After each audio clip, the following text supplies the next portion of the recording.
ओम तत्सत। मैं सुधीर कुमार शर्मा सनातन रहस्य पार्ट 6 में आपका हार्दिक स्वागत करता हूँ। आज हनुमान जयंती है। इसी उपलक्ष्य में मैं कुछ हनुमान जी के संकेत बताऊंगा जो उन्होंने हमें दिए हुए हैं। दरअसल हम लोग हनुमान जी के नाम पर भंडारा करके मिठाइयाँ बांट कर बड़े खुश हो जाते हैं, जैसे हमने कितना बड़ा एहसान हनुमान जी के ऊपर कर दिया और अब हनुमान जी हम पर कृपा करें। दरअसल हनुमान जी का जीवन हमेशा दूसरों के लिए समर्पित रहा है और ये बातें हम उनसे सीखते नहीं हैं। हनुमान जी ने हमें बहुत संकेत दिए हैं, उनके जीवन से हमें बहुत कुछ मिलता, प्रेरणा हमें लेनी चाहिए। तो पहला संकेत तो उनका ये है कि उन्होंने चाहे वो किसी भी स्थिति परिस्थिति में रहे हैं, आप उनकी कोई भी मूर्ति देख लो, कोई भी तस्वीर देख लो, कोई भी फोटो देख लो, यानी अगर वो भजन भी कर रहे हैं तो भी उनके साथ उनकी गदा है।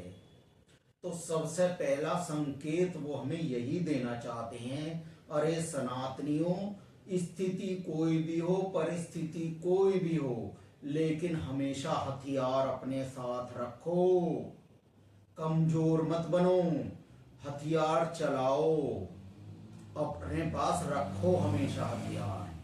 तुम्हारा ऐसा कोई भी देवी देवता नहीं है जिसके हाथ में हथियार ना हो और तुम अपने पास हथियार नहीं रखते। यही कारण है तुम्हें कमजोर समझ के तुम्हारे देश के टुकड़े करे गए हैं, तुम पे मुगलों ने अत्याचार करे, तुम पर अंग्रेजों ने अत्याचार करे, तुम पे तुम्हारे ही लोगों ने अत्याचार करे। किस लिए? क्योंकि हथियार नहीं है तुम्हारे पास। उन्हें खूब अच्छी तरह पता है, निहत्ते हो तुम, कभी भी जाके तुम्हें कूट दो, आराम से तुम्हें सिर्फ रोना है और कुछ नहीं करना, इसलिए तुम पे ये अत्याचार करेंगे। इसलिए हनुमान जी का सबसे ज्यादा प्रथम संकेत यही है, अरे सनातनियों जाग जाओ, हथियार रखो, अपनी रक्षा के लिए, अपने परिवार की रक्षा के लिए, अपनी बहन बेटियों की मर्यादाओं की रक्षा के लिए, अपने समाज की रक्षा के लिए, अपने राज्य की रक्षा के लिए, अपने राष्ट्र की रक्षा के लिए, अपने देश की रक्षा के लिए बिना हथियार आप कुछ भी नहीं कर पाएंगे। तो ये सबसे पहला संकेत हनुमान जी का यही है। तो अगर हनुमान जी के तुम भक्त हो तो हथियार रखना सीखो, वरना हनुमान जी से तुम्हारा कोई लेना देना नहीं है।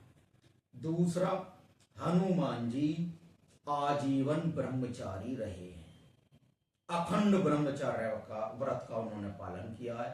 तो कलयुग में भाई सबके बस की ब्रह्मचर्य व्रत का पालन करना नहीं है, लेकिन मैं आपको बता रहा हूं, जो भी पति पत्नी जीवन भर ईमानदारी से अपने गृहस्थ धर्म का पालन करते हैं, भैया उन्हें वही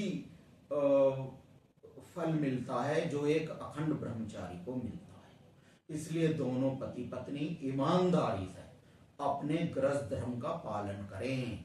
ये संकेत हनुमान जी से मिलता है कि भाई तुम ब्रह्मचारी हो अगर ईमानदारी से अपने गृहस्थ धर्म का पालन करते हो। तो अपने तन की पवित्रता रखो, मन की पवित्रता रखो, विचारों की पवित्रता रखो और अपने आचरण की पवित्रता रखो, तो तुम ब्रह्मचारी ही हो।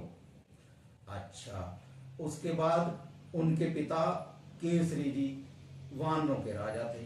उन्होंने कहा, हनुमान तुम सबसे बड़े हो भाइयों में, अपना राजपाट संभालो भैया। तो हनुमान जी ने हाथ जोड़ दिए, कहा, पिता मैं तो लोगों की सेवा करने का व्रत ले चुका हूं, इसलिए मैं राजपाट नहीं करूंगा, मेरे भाइयों को दे दो। तो कितने त्याग की भावना उनके अंदर है कि वो भी रामचंद्र जी की तरह राजा बन सकते थे, सुग्रीव की तरह राजा बन सकते थे, लेकिन नहीं, उन्होंने अपना राजपाट अपने भाइयों को दे दिया। और हम लोग क्या करते हैं भैया, जरा जरा सी बात के लिए भाई से दुश्मनी मोल ले लेते हैं, थोड़े बहुत लाभ के लिए लड़ाई झगड़े अपने भाइयों से करते हैं। तो हमें ये भी सीखना चाहिए हनुमान जी से ये संकेत कि भैया छोटे मोटे अपने स्वार्थ के लिए कम से कम अपने भाई बहनों से झगड़े नहीं करने चाहिए। अच्छा, और क्या है भैया, और क्या संकेत मिलता? हनुमान जी हमें बताते हैं भैया, निस्वार्थ भावना से सबकी सेवा करनी चाहिए। जिसके भी संपर्क में वो आए हैं, हनुमान जी ने सबकी निस्वार्थ भावना से सेवा करी है। भैया पहले तो सुग्रीव के संपर्क में आए, उनकी सेवा करी उन्होंने, सुग्रीव की। अंगद को जब ने कहा भैया मुझे सुग्रीव से खतरा है, तो उन्होंने अंगद का ढांढस बंधाया, भाई मैं जीवित हूँ, जब तक मैं हूं तेरा कोई कुछ नहीं बिगाड़ सकता। अंगद की निस्वार्थ भाव से सेवा की। विभीषण से मिले, विभीषण की निस्वार्थ भाव से सेवा की। विभीषण को तो इतना तक कह दिया, विभीषण तू रावण का भाई नहीं है, तू हनुमान का भाई है। अंतर केवल इतना है कि मैंने अपने पिता राम को देख रखा है और तूने माता जानकी को देख रखा है। तू आज मुझे मेरी माता से मिला देना, मेरी माता जानकी से, तो मैं एक दिन तुझे अपने पिता रघुवर से मिला दूंगा। तो तू रावण का भाई नहीं है विभीषण, तू मेरा भाई है। यानी कितना निस्वार्थ भाव से सेवा का ये कितना बड़ा उदाहरण है। सीता जी के संपर्क में आए, उन्हें इतनी खुशी दी। भैया सीता जी कितने महीनों से वियोग में थी और उन्होंने राम जी का संदेश दिया, सीता जी कितनी प्रसन्न हुई होंगी, सीता जी की सेवा करी। भैया लक्ष्मण जी का शक्ति लगी, लक्ष्मण जी की सेवा करी, राम जी की सेवा करी।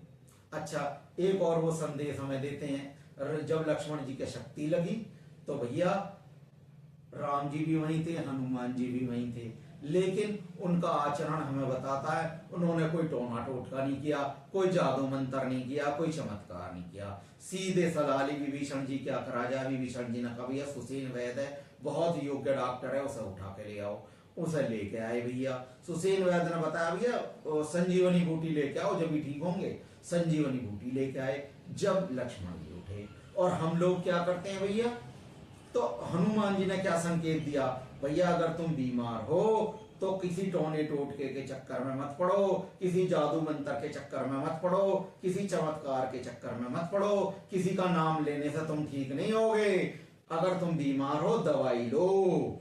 और भैया तुम्हें ठगने वाले, योग के नाम पे ठगने वाले बहुत बैठे हैं, आयुर्वेद के नाम पे ठगने वाले बहुत बैठे हैं, प्राकृतिक चिकित्सा के नाम पे ठगने वाले बहुत बैठे हैं, और भैया होम्योपैथी के नाम पे ठगने वाले बहुत बैठे हैं। मैं ये नहीं कह रहा कि ये पद्धतियां खराब है, पद्धतियां बहुत अच्छी हैं, हर चिकित्सा पद्धति बहुत अच्छी है, लेकिन भैया इनके जानकार इस समय नहीं है, सिर्फ ठग लेते हैं, तुमसे लाखों रुपए ठग देते हैं और फिर तुम ठगाई के बाद फिर वहीं पहुंच जाते हो।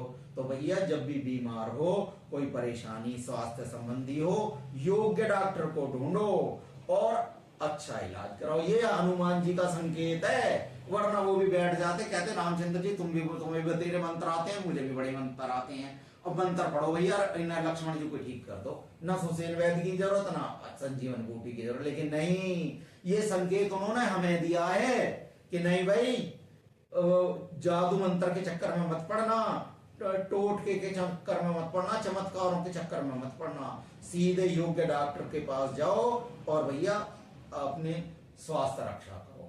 तो भैया हनुमान जी से ये सब संकेत मिलते हैं, जिन्हें हमें अपने व्यवहार में उतारना है, अपने आचरण में उतारना है, तब हमें हनुमान जी का आशीर्वाद मिलेगा।